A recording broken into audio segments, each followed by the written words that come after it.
قرآن پاک کی ایک سورت ہے جس کو کہا جاتا ہے سورہ کہف، ٹھیک ہے؟ یہ 15ویں پارے کے آخر میں ہے، 16ویں پارے کے شروع میں ہے۔ اس کے بے شمار فضائل بھی ہیں، اس کی تلاوت بھی کیا کریں، ہر جمعے کو کوشش کر کے اس کی تلاوت کریں کہ روایتوں میں آتا ہے جو ایک جمعے سے دوسرے جمعے کو دوبارہ پڑھتا ہے نا سورہ کہف، تو دونوں جمعوں کے درمیان اس کے لیے نور کر دیا جاتا ہے۔ یہ سورہ پاک مکہ مکرمہ میں نازل ہوئی، اس میں 12 رکوع ہیں، 111 آیتیں ہیں، 1577 کلمے ہیں اور 6360 حروف ہیں۔ سورہ کہف پڑھنے سے گھر میں سکون اور برکت نازل ہوتی ہے۔ حضرت برہ بن عازب رضی اللہ تعالیٰ فرماتے ہیں کہ ایک مرتبہ ایک صحابی نے سورہ کہف پڑھی تو گھر میں ایک جانور تھا، وہ بھی بدکنا شروع ہو گیا۔ انہوں نے سلامتی کی دعا دیکھی، سلامتی کی دعا کی اور غور سے دیکھا کہ کیا بات ہے، تو انہیں ایک بادل نظر آیا جس نے انہیں ڈھانپ رکھا تھا۔ ان صحابی نے اس واقعے کا ذکر جب نبی پاک علیہ الصلوۃ والسلام کی بارگاہ میں کیا تو پیارے آقا علیہ الصلوۃ والسلام نے فرمایا، اے فلاں قرآن پاک کی تلاوت کرتے رہا کرو، وہ بادل سکینہ تھا، وہ سکون کا بادل تھا جو قرآن مجید کی وجہ سے نازل ہوا۔ تو سورہ کہف یہ سکون کا، یہ برکت کا باعث ہے۔ اور ایک اور جگہ پیارے آقا علیہ الصلوۃ والسلام فرماتے ہیں، جو سورہ کہف کی ابتدائی 10 آیات یاد کرے گا وہ دجال کے فتنے سے محفوظ رہے۔ اچھا، اس سورت میں تلاوت کے فضائل تو اپنے ہیں، اس سورت صرف ایک ہی سورت میں 3 کمال کے واقعات ہیں۔ ایک تو وہی کہف، غار، کہف کہتے ہیں غار کو، غار والا واقعہ ہے۔ ایک اس کے اندر حضرت ذوالقرنین کا واقعہ، اللہ اکبر، پڑھنے سے تعلق رکھتا ہے۔ East and west and north, تینوں جگہوں کا آپ نے سفر کیا، دنیا کے 3 کونوں کا آپ نے سفر کیا، اور جو آپ نے وہاں ایکسپیرینس کیا، کمال کی باتیں، اور ان کی پھر وہاں کیسے ملاقات ہوئی، یاجوج ماجوج کو کیسے پایا اور کس طرح اس کو جا کے انہوں نے بلاک کیا، یہ سارا واقعہ اس صورت میں موجود ہے۔ اور تیسرا اس میں واقعہ حضرت موسیٰ علیہ السلام اور حضرت خضر علیہ السلام کی جو ایک بڑی کمال کی ملاقات ہے، اس ملاقات میں کیسے کیسے واقعات ہیں، یعنی میں یقین کریں میرے پاس ٹائم ہوتا تو میں آپ کو سورہ کہف کے تینوں واقعات سناتا، لیکن یہ سب چیزیں ڈیفائن کرنے کا مقصد یہ کہ یہ آپ کی اور میرے قرآن میں سب موجود ہے۔ اچھا، ایک اور بات بتاؤں کہ یہ اصحاب کہف پر یا اس واقعے پر جو بھروسہ یا ایمان یا عقیدہ ہے نا، یہ صرف مسلمانوں کا نہیں ہے، یہ دیگر مذاہب کی کتابوں میں بھی 7 سلیپرز کہلاتے ہیں، 7 سونے والے۔ تو 7 سلیپرز بورڈ لگے ہوئے ہیں اب بھی، تو وہاں پر دیگر مذاہب کے لوگ بھی آتے ہیں کیونکہ ان کی آسمانی کتابوں میں بھی ان اصحاب کہف کا ذکر موجود ہے۔ اب یہ کون تھے، یہ کیا تھے، اب ذرا یہ واقعہ سنیے گا، پھر میں انشاءاللہ اس کے تحت کیا سبق ملتا ہے، ہم سیکھیں گے کیا، میں اس پر ڈسکس کروں گا۔ اصحاب کہف جو تھے یہ شہر افسوس کے شرفاء تھے، بڑے نیک لوگ تھے۔ اچھا، شہر کا نام کیا نام تھا؟ افسوس۔ اور جو بادشاہ تھا اس کے معزز درباری بھی تھے، مگر یہ لوگ صاحب ایمان تھے، یہ بت پرستی سے بیزار تھے، یہ اللہ وحدہ لا شریک کو اپنا رب مانتے تھے۔ اچھا، وہاں پر جو بادشاہ تھا وہ بڑا ظالم بھی تھا اور بت پرستی کے لیے بڑا انفسائز کرتا تھا، جو بت پرستی نہیں کرتا تھا اس کو قتل کر دیتا تھا۔ اچھا، اس بادشاہ کا نام دقیانوس تھا۔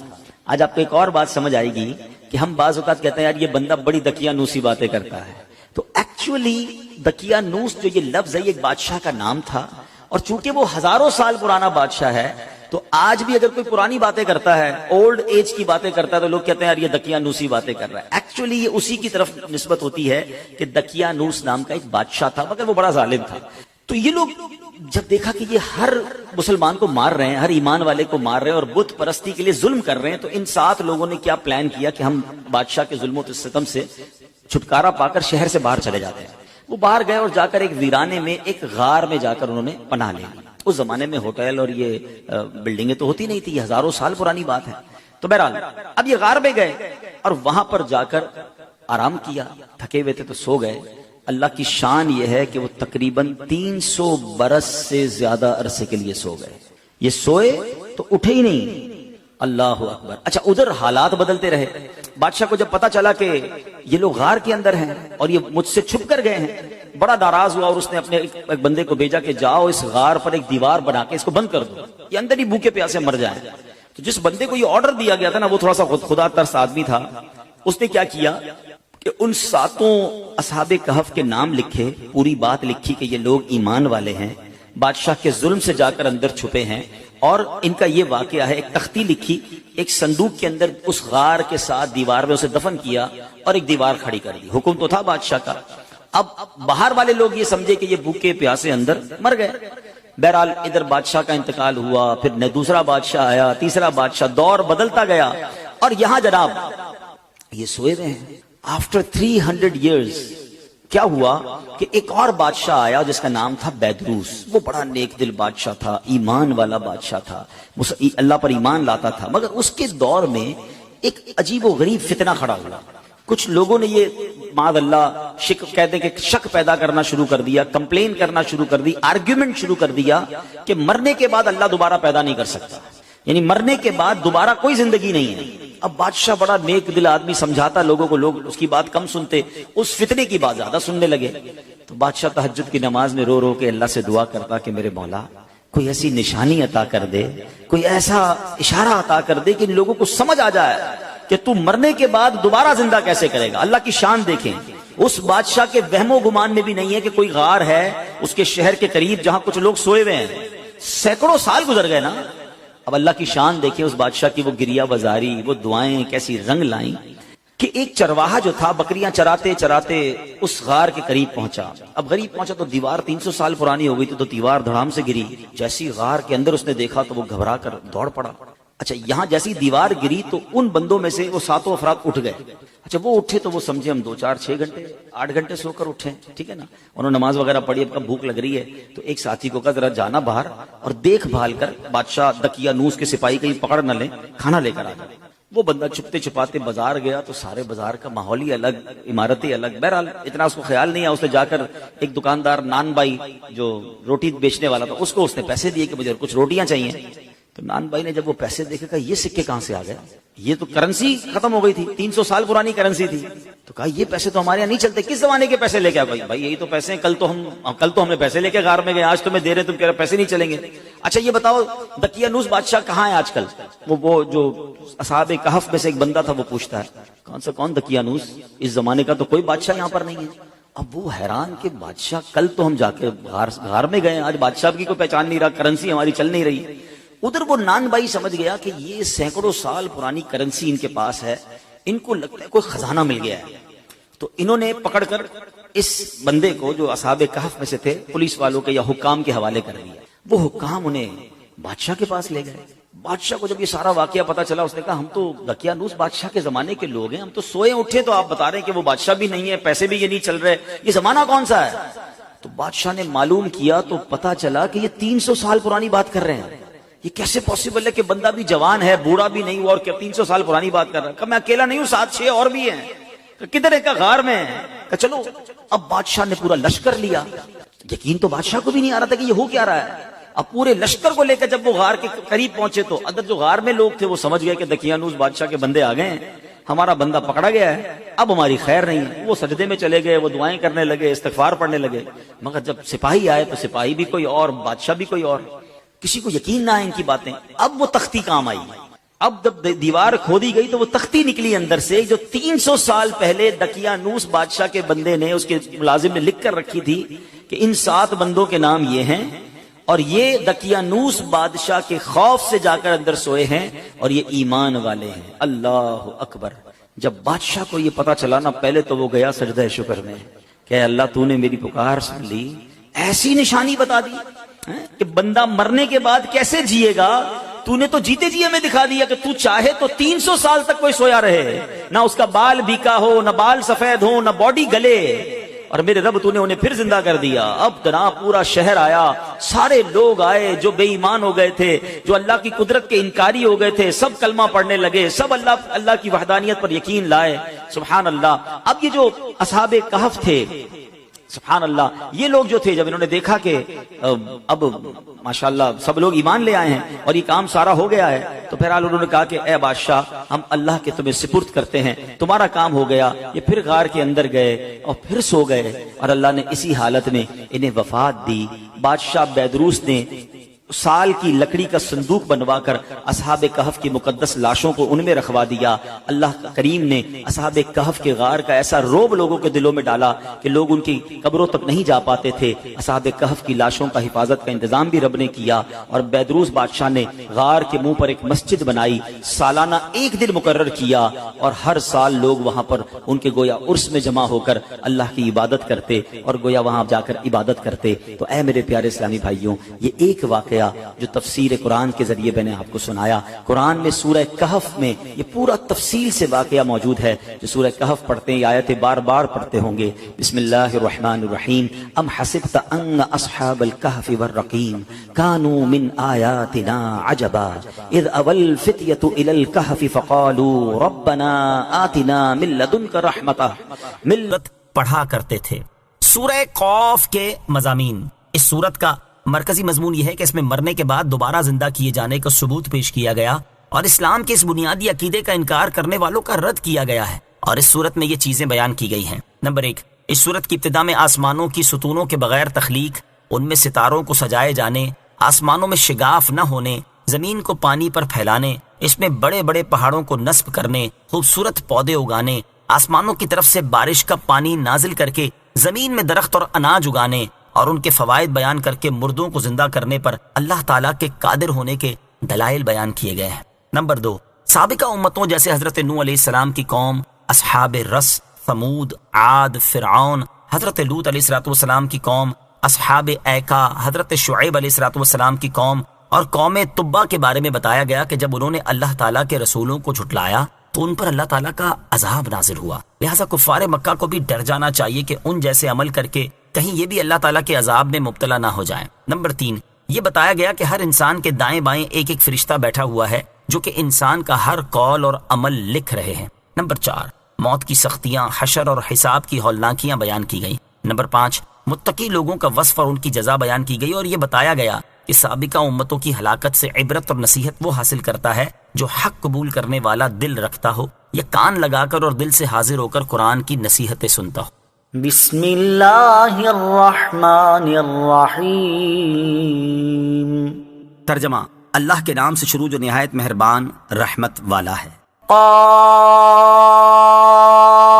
والقرآن المجید بل عجبوا ان جاءهم منذر منهم فقال الكافرون هذا شيء عجیب۔ ترجمہ، قاف، عزت والے قرآن کی قسم، بلکہ انہیں اس بات پر تعجب ہوا کہ ان کے پاس انہی میں سے ایک ڈر سنانے والا تشریف لایا تو کافر کہنے لگے یہ تو عجیب بات ہے۔ قاف یہ حروف مقطعات میں سے ایک حرف ہے، اس کی مراد اللہ تعالیٰ ہی بہتر جانتا ہے۔ والقرآن المجید، عزت والے قرآن کی قسم۔ اس آیت اور اس کے بعد والی آیت کا خلاصہ یہ ہے کہ عزت والے قرآن کی قسم، ہم جانتے ہیں کہ محمد مصطفیٰ صلی اللہ تعالیٰ علیہ وسلم پر کفار مکہ ایمان نہیں لائے، بلکہ انہیں اس بات پر تعجب ہوا کہ ان کے پاس انہی میں سے ایک ڈر سنانے والا تشریف لایا جس کی عدالت و امانت اور صدق و راست بازی کو وہ خوب جانتے ہیں، اور یہ بھی جانتے ہیں کہ ایسی صفات کا حامل شخص سچا نصیحت کرنے والا ہوتا ہے۔ اس کے باوجود ان لوگوں کا سرکار دو عالم صلی اللہ تعالیٰ علیہ وسلم کی نبوت اور آپ علیہ السلام کے ڈر سنانے سے تعجب و انکار کرنا قابل حیرت ہے۔ قرآن مجید عزت والا ہے۔ اس آیت میں قرآن مجید کو عزت والا فرمایا گیا، یہ دنیا میں بھی عزت والا ہے کہ تمام کلاموں پر فائق ہے، اور آخرت میں بھی عزت والا کہ اپنے ماننے والے کی شفاعت فرمائے گا اور اس کی شفاعت اللہ تعالیٰ قبول بھی فرمائے گا۔ اَإِذَا مِتْنَا وَكُنَّا تُرَابًا ذَلِكَ رَجْعٌ بَعِيدٌ قَدْ عَلِمْنَا مَا تَنقُصُ الْأَرْضُ مِنْهُمْ وَعِندَنَا كِتَابٌ حَفِيظٌ۔ ترجمہ، کیا جب ہم مر جائیں اور مٹی ہو جائیں گے تو اس کے بعد پھر زندہ کیے جائیں گے؟ یہ پلٹنا دور ہے، ہم جانتے ہیں کہ جو کچھ زمین ان سے گھٹاتی ہے اور ہمارے پاس ایک یاد رکھنے والی کتاب ہے۔ اِذَا مِتْنَا وَكُنَّا تُرَابًا، کیا جب ہم مر جائیں اور مٹی ہو جائیں گے؟ اس آیت اور اس کے بعد والی آیت کا خلاصہ یہ ہے کہ کفار مکہ نے مرنے کے بعد دوبارہ زندہ کیے جانے پر بھی تعجب کیا اور کہا مرنے کے بعد جب ہمارے جسم کے اجزاء زمین میں بکھر جائیں گے اور ہم بوسیدہ ہو کر مٹی ہو جائیں گے تو پھر کیسے ممکن ہے کہ جیسا ابھی ہمارا جسم ہے اور جس طرح ابھی ہم زندہ ہیں دوبارہ اسی طرح ہمارا جسم بن جائے اور ہم پھر سے زندہ ہو جائیں؟ اس کا واقع ہونا عقلی طور پر بعید ہے اور ایسا ہوتا کبھی دیکھا نہیں گیا۔ کفار مکہ کی اس بات کا رد کرتے اور انہیں جواب دیتے ہوئے اللہ تعالیٰ ارشاد فرماتا ہے ان کے جسم کے جو حصے گوشت، خون اور ہڈیاں وغیرہ زمین کھا جاتی ہے ان میں سے کوئی چیز ہم سے چھپی نہیں، بلکہ ہم ان کے بدن کے ہر حصے کے بارے میں جانتے ہیں کہ وہ بکھر کر کہاں گیا اور کس چیز میں مل گیا، اور اس کے ساتھ ساتھ ہمارے پاس ایک یاد رکھنے والی کتاب لوح محفوظ ہے جس میں ان کے اسماء، اعداد اور جو کچھ ان کے جسم میں سے زمین نے کھایا سب درج لکھا ہوا اور محفوظ ہے۔ جب ہمارے علم کا یہ حال ہے اور ہم انہیں ویسے ہی زندہ کرنے پر قادر بھی ہیں جیسے پہلے تھے، تو مرنے پہلے کی طرح دوبارہ زندہ کر دیا جانا عقل سے کیسے دور ہے؟ انسان کا جسم مرنے کے بعد مٹی ہو جائے گا۔ اس آیت سے معلوم ہوا کہ مرنے کے بعد انسان کا جسم مٹی ہو جائے گا۔ اس سلسلے میں یاد رہے کہ انسان کبھی خاک نہیں ہوتا بلکہ اس کا بدن خاک ہو جاتا ہے، اور وہ بھی سارا بدن نہیں ہوتا بلکہ اس کے کچھ باریک اصلی اجزاء جنہیں عجب الزم کہتے ہیں وہ جلتے اور گلتے نہیں بلکہ ہمیشہ باقی رہتے ہیں، اور قیامت کے دن انہی اجزاء پر جسم کو دوبارہ بنایا جائے گا، جیسا کہ حضرت ابو ہریرہ رضی اللہ تعالیٰ عنہ سے روایت ہے۔ رسول کریم صلی اللہ تعالیٰ علیہ وسلم نے ارشاد فرمایا، انسان کے جسم میں ایک ایسی ہڈی ہے جسے مٹی کبھی نہیں کھا سکے گی، اور قیامت کے دن اسی پر بدن کی ترکیب کی جائے گی۔ صحابہ کرام علیہم رضوان نے عرض کیا، رسول اللہ صلی اللہ تعالیٰ علیہ وسلم وہ ہڈی کون سی ہے؟ ارشاد فرمایا عجب الزم۔ اعلیٰ حضرت امام احمد رضا خان رحمۃ اللہ تعالی علیہ فرماتے ہیں، انسان کبھی خاک نہیں ہوتا، بدن خاک ہو جاتا ہے، اور وہ بھی کل نہیں، کچھ اجزاء اصلیہ دقیقہ جن کو عجب الزم کہتے ہیں، نہ جلتے ہیں نہ گلتے ہیں، ہمیشہ باقی رہتے ہیں، انہی پر روز قیامت ترکیب جسم ہوگی۔ انبیاء، شہداء اور اولیاء اپنے اجسام اور کفنوں کے ساتھ زندہ ہیں۔ یاد رہے کہ بعض عام مومنین اور دیگر انتقال کر جانے والوں کے اجسام قبر میں اگرچہ سلامت نہیں رہتے، البتہ انبیاء کرام علیہ الصلوۃ والسلام، شہداء اور اولیاء عظام رحمۃ اللہ تعالی علیہم کے مبارک جسم قبروں میں سلامت رہتے ہیں۔ چنانچہ اعلیٰ حضرت امام احمد رضا خان رحمۃ اللہ تعالی علیہ فرماتے ہیں، اہل سنت کے نزدیک انبیاء و شہداء علیہم التحیۃ والثناء اپنے ابدان شریفہ سے زندہ ہیں، بلکہ انبیاء علیہ الصلوۃ والسلام کے ابدان لطیفہ زمین پر حرام کیے گئے ہیں کہ وہ ان کو کھائے۔ اسی طرح شہداء و اولیاء علیہم الرحمہ والثناء کے ابدان و کفن بھی قبور میں صحیح و سلامت رہتے ہیں، وہ حضرات روزی رزق دیے جاتے ہیں۔ علامہ سبکی شفاء السقام میں لکھتے ہیں، شہداء کی زندگی بہت اعلیٰ ہے، زندگی اور رزق کی یہ قسم ان لوگوں کو حاصل نہیں ہوتی جو ان کے ہم مرتبہ نہیں، اور انبیاء کی زندگی سب سے اعلیٰ ہے، اس لیے کہ وہ جسم و روح دونوں کے ساتھ ہے، جیسی کہ دنیا میں تھی اور ہمیشہ رہے گی۔ اور قاضی ثناء اللہ صاحب پانی پتی تذکرۃ الموتیٰ میں لکھتے ہیں، اولیاء اللہ کا فرمان ہے کہ ہماری روحیں ہمارے جسم ہیں، یعنی ان کی ارواح جسموں کا کام دیا کرتی ہیں، اور کبھی اجسام انتہائی لطافت کی وجہ سے ارواح کی طرح ظاہر ہوتے ہیں۔ کہتے ہیں کہ رسول اللہ صلی اللہ علیہ وسلم کا سایہ نہ تھا، ان کی ارواح زمین، آسمان اور جنت میں جہاں بھی چاہیں آتی جاتی ہیں، اس لیے قبروں کی مٹی ان کے جسموں کو نہیں کھاتی ہے بلکہ کفن بھی سلامت رہتا ہے۔ ابن ابی دنیا نے مالک سے روایت کی ہے کہ مومنین کی ارواح جہاں جاتی ہیں سیر کرتی ہیں، مومنین سے مراد کاملین ہیں۔ حق تعالیٰ ان کے جسموں کو روحوں کی قوت عطا فرماتا ہے تو وہ قبروں میں نماز ادا کرتے اور ذکر کرتے ہیں اور قرآن کریم پڑھتے ہیں۔ اور شیخ الہند محدث دہلوی رحمۃ اللہ تعالی شرح مشکات میں فرماتے ہیں، اللہ تعالیٰ کے اولیاء اس دار فانی سے دار بقا کی طرف کوچ کر گئے ہیں اور اپنے پروردگار کے پاس زندہ ہیں، انہیں رزق دیا جاتا ہے، وہ خوشحال ہیں اور لوگوں کو اس کا شعور نہیں۔ اور علامہ علی قاری شرح مشکات میں لکھتے ہیں، اولیاء اللہ کی دونوں حالتوں حیات و ممات میں اصلاً فرق نہیں، اسی لیے کہا گیا ہے کہ وہ مرتے نہیں بلکہ ایک گھر سے دوسرے گھر میں تشریف لے جاتے ہیں۔ انتقال کے بعد اولیاء کرام کی زندگی کے 5 واقعات۔ علامہ جلال الدین سیوطی رحمۃ اللہ تعالی نے شرح الصدور میں انتقال کے بعد اولیاء کرام رحمۃ اللہ تعالی علیہم کے بارے میں چند مستند روایات لکھی ہیں، اور اعلیٰ حضرت امام احمد رضا خان رحمۃ اللہ تعالی نے انہیں فتاوی رضویہ میں بھی نقل فرمایا ہے۔ ان میں سے 5 روایات سماعت کیجیے۔ نمبر 1، مشہور ولی حضرت ابو سعید خراز رحمۃ اللہ تعالی فرماتے ہیں، میں مکہ معظمہ میں تھا، باب بنی شیبہ پر ایک جوان مردہ پڑا پایا، جب میں نے اس کی طرف نظر ڈالی تو مجھے دیکھ کر مسکرایا اور کہا، اے ابو سعید، کیا تم نہیں جانتے کہ اللہ تعالیٰ کے پیارے زندہ ہیں، اگرچہ مر جائیں وہ تو یہی ایک گھر سے دوسرے گھر میں منتقل کیے جاتے ہیں۔ نمبر 2، حضرت سیدی ابو علی رحمۃ اللہ تعالی فرماتے ہیں، میں نے ایک فقیر کو قبر میں اتارا، جب کفن کھولا تو ان کا سر خاک پر رکھ دیا کہ اللہ تعالیٰ ان کی غربت پر رحم کرے۔ فقیر نے آنکھیں کھول دی اور مجھ سے فرمایا، اے ابو علی، تم مجھے اس کے سامنے ذلیل کرتے ہو جو میرے ناز اٹھاتا ہے۔ میں نے عرض کی، اے میرے سردار، کیا موت کے بعد زندگی ہے؟ آپ نے فرمایا، میں زندہ ہوں اور خدا کا ہر پیارا زندہ ہے، بے شک وہ وجاہت و عزت جو مجھے قیامت کے دن ملے گی، اس سے میں تیری مدد کروں گا۔ نمبر 3، حضرت ابراہیم بن شیبان رحمۃ اللہ تعالی فرماتے ہیں، میرا ایک جوان مرید فوت ہو گیا تو مجھے سخت صدمہ ہوا، جب میں اسے غسل دینے کے لیے بیٹھا تو گھبراہٹ میں بائیں طرف سے ابتدا کی، اس جوان مرید نے وہ کروٹ ہٹا کر اپنی دائیں کروٹ میری طرف کر دی۔ میں نے کہا، اے بیٹا، تو سچا ہے، مجھ سے غلطی ہوئی۔ نمبر 4، حضرت ابو یعقوب سوسی رحمۃ اللہ تعالی فرماتے ہیں، میں نے ایک مرید کو نہلانے کے لیے تختے پر لٹایا تو اس نے میرا انگوٹھا پکڑ لیا، میں نے اس سے کہا، اے بیٹے، میرا ہاتھ چھوڑ دے، بے شک میں جانتا ہوں کہ تو مردہ نہیں، یہ تو صرف مکان بدلنا ہے، اس لیے میرا ہاتھ چھوڑ دے۔ نمبر 5، حضرت ابو یعقوب سوسی رحمۃ اللہ تعالی فرماتے ہیں، مکہ معظمہ میں ایک مرید نے مجھ سے کہا، اے میرے پیر و مرشد، میں کل ظہر کے وقت مر جاؤں گا، حضرت ایک اشرفی لیں، آدھی میں میرا دفن اور آدھی میں میرا کفن کریں۔ جب دوسرا دن ہوا اور ظہر کا وقت آیا تو مذکورہ مرید نے آ کر طواف کیا، پھر کعبے سے ہٹ کر لیٹا اور انتقال کر گیا۔ جب میں نے اسے قبر میں اتارا تو اس نے آنکھیں کھول دیں۔ میں نے کہا، کیا موت کے بعد زندگی ہے؟ اس نے کہا، میں زندہ ہوں اور اللہ تعالیٰ کا ہر دوست زندہ ہے۔ لوح محفوظ اللہ تعالیٰ کے علم کے لیے نہیں۔